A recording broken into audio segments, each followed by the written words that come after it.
Two. Good afternoon, everyone, and welcome to Getting In, a College Coach Conversation. Congratulations to everyone out there. It's November 12th, which means that many of you have submitted early applications at this point, which is very exciting. So congrats to you all. If you are listening and saying, well, wait a minute, I haven't even started anything yet. Well, you're in luck because we have you covered today. And in one of our segments, we're going to be talking about some suggestions for seniors who are just starting the college process right now. And my early verdict here is it is definitely not too late, plenty of time to get to work on this stuff. We're also going to be talking you through the Tufts and Harvard supplements. But before we get to that, many of you were hearing a lot from students that maybe they're not as excited with their first choice school, the school that they enrolled in. It has definitely been a rough semester. Maybe it's been a rough year and a half for you, and you're thinking about transferring. And for those students, we wanted to talk to you about preparing for that process. And one key component, of course, is how you're going to pay for it all. And so I'm excited to welcome my colleague, Tara Piantanita Kelly, who is a former financial aid officer at Rochester Institute of Technology, Menlo College, Holy Names University, among a few others. Tara, welcome to the show today. Thank you very much. Thank you. All right, so we're talking about transferring, and based on what you've shared, there are sort of three main areas that we want to encourage students to think about and consider as they get prepared to transfer. And the first one is related to financial aid. So what should students be doing now related to financial aid and transferring? Well, when you apply for financial aid on the FAFSA, it asks which schools do you want to send this information to? And if you're already enrolled in a school, you're just sending it to that one school. But if you're looking at transferring to another school, then you're going to have to put that school on your FAFSA as well. And timing might be a little bit of an issue especially if you transfer mid-year. You did the fall term maybe at your old school and you're planning to do the new year, the spring term at your new school, you're going to have to go into the FAFSA that you did, 8, 9, 10 months ago, a year ago, and update that FAFSA, put your new school on that FAFSA so that you can get your financial aid at your new school come spring. So if you're transferring at the end of a school year, then it might be a little bit easier. You'll just do, when you start your FAFSA, you'll say, this is my new school. That's the only one I need to send it to. But if you're doing a mid-year transfer like my daughter did, it can be kind of a challenge. Yeah. So. And she had you, and you knew what you were doing. So for sure, you got to pay attention to the fine print. Yes, absolutely. Yeah. There's a lot of moving parts there. So what about, there are some other things related to this. What about things like loans, Pell, stuff like that?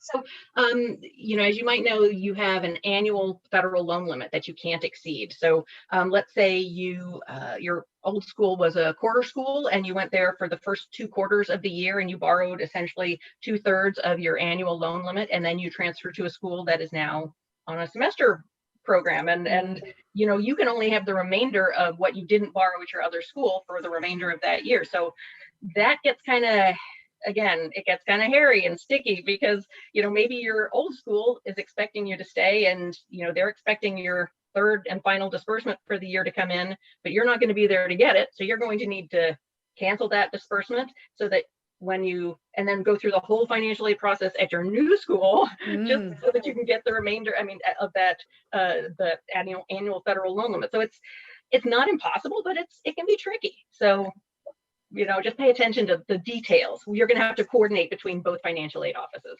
Yeah. And anything else related to financial aid, things that students need to consider?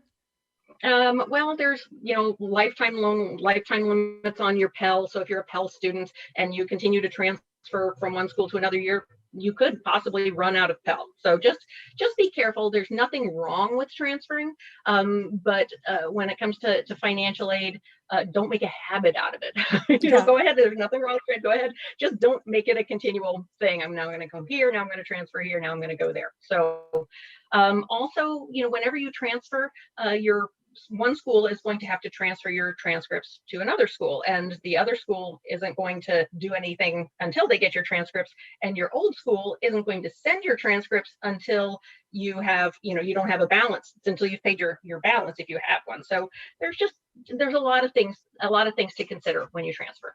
Right. The schools don't really make it possible for you to rack up a heavy bill that you then leave unpaid while you head off to a different school. You got to pay your bill Very true. before. It's not like a credit card. You can't rack up a huge balance on one card and then just get a new card. You need to pay one off before you can start the other. So very, very true. And then there was one other thing about a federal loan. So if you're receiving federal loans, there's one other wrinkle that you're going to need to consider around servicers. So when you borrow a federal student loan, as soon as the loan is dispersed, you have a federal loan servicer that's assigned to your loan. And there's a handful of federal servicers out there. If you borrow a federal student loan at your first school, and then you transfer to another school and you borrow a new federal student loan at that school, it's possible that you might be assigned to different federal loan servicers. It's not the end of the world, but it can be a little more confusing, because when you graduate, now you're making a minimum monthly payment to one federal loan servicer and another minimum monthly payment to another one. Right. And in order to get those together, you might have to do a federal consolidation loan, and there might be some reasons why you wouldn't want to do that. So anyway, it just adds a layer of complexity when you transfer. Yeah, and it just means that you really do have to pay you always have to pay close attention, but you have to pay extra close attention, right? With this, the way it is. Very, very true. Yes, Yeah. Absolutely. So at the beginning of the session, I said there were 3 primary considerations, but now I'm realizing that really it's financial aid, and with the special considerations for mid-year transfers, which we've just talked through. So if you're going to transfer regularly, you're going to do it at the end of the school year with a new start, then it's really just 2 main areas you need to worry about: the financial aid piece and the cost consideration. The third is if you're doing it mid-year, just for everyone listening and saying, wait a second, they only talked about 2 things, not 3. All right, so the second big thing is cost. So talk to us about that, because one of the challenges of transferring has often been that you might get a much better financial package when you enter as a freshman versus when you apply as a transfer. And so is that still going on? That is very common at a lot of schools, not every school, but at a lot of schools. So any school that you're considering transferring to, just check to see what kind of transfer scholarship opportunities they have.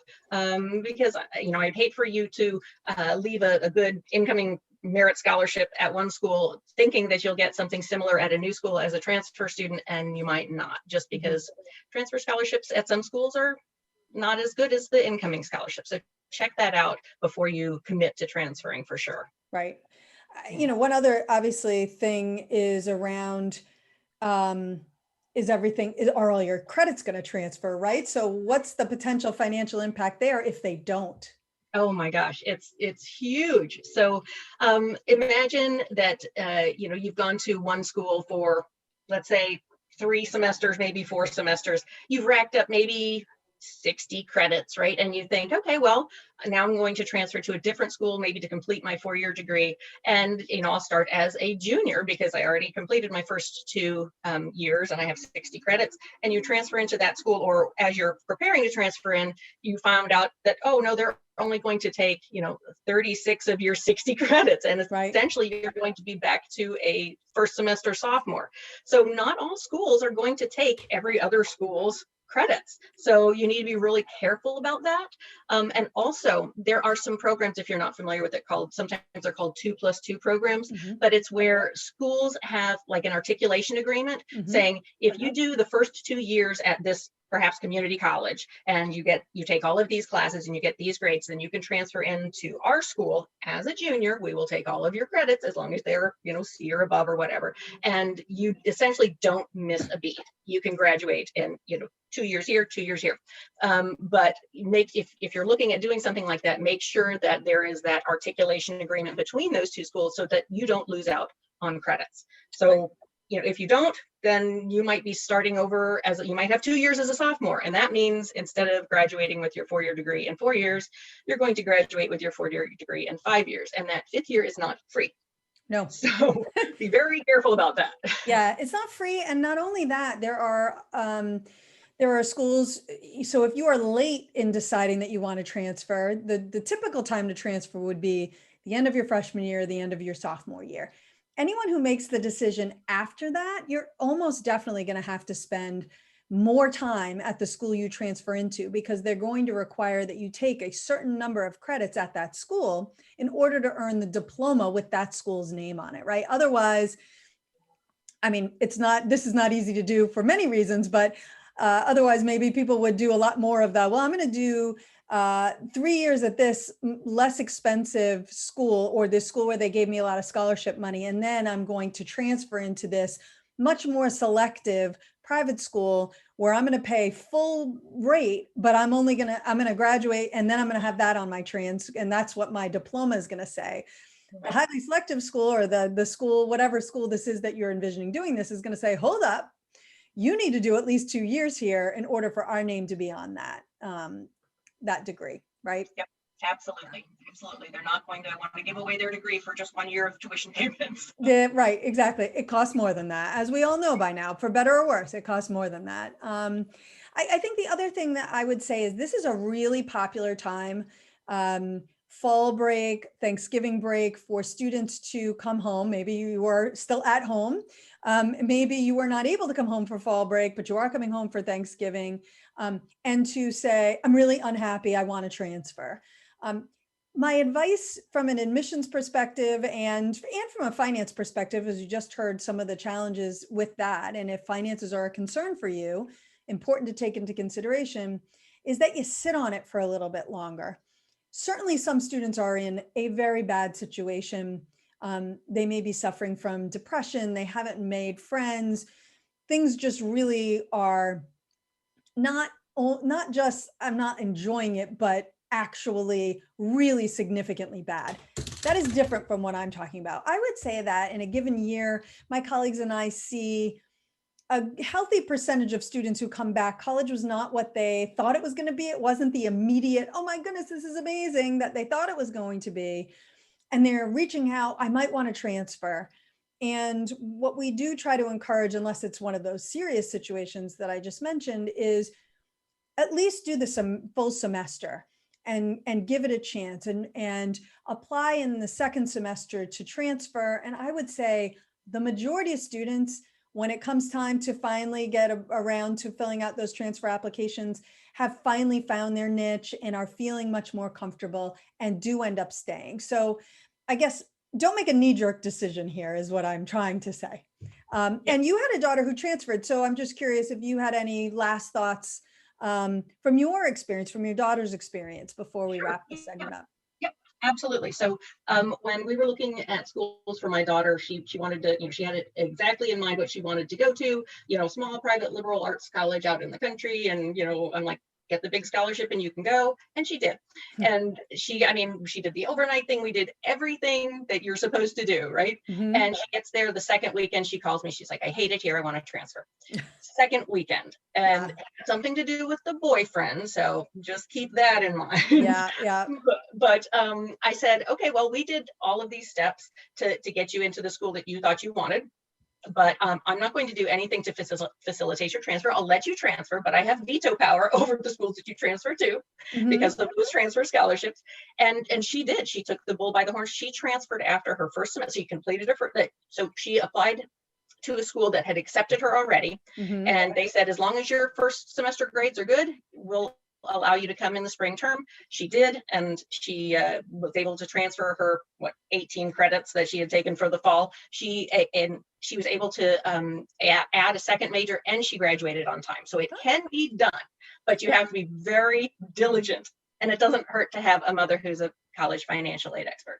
Yeah, well, it's true though, and good point. But I also love that you said, I supported you through this process, and now if this is really something you want, then you take care of it, and I will, if it's feasible financially, then I will support it. I think that's a really good way to go about it. Again, we're not talking about a situation where she was suffering from debilitating depression, where she, needed to leave the school. This was a little bit of a different situation, but I think it clearly showed that she was serious because Yeah. she took all the steps she needed to while also paying attention to school. So you weren't losing money on that semester, because that's the worst thing that can happen. And just from what I have seen students do is when they do so poorly in that first semester that now options that would have been on the table are no longer on the table. And so kudos to your daughter for sort of saying, okay, I'm not happy here, but I'm gonna put the work in that I can. Tara, thanks so much for joining today. I really appreciate it. As always, take care. All right. When we come back, we are going to be talking about the supplements for Harvard and Tufts, so don't go away.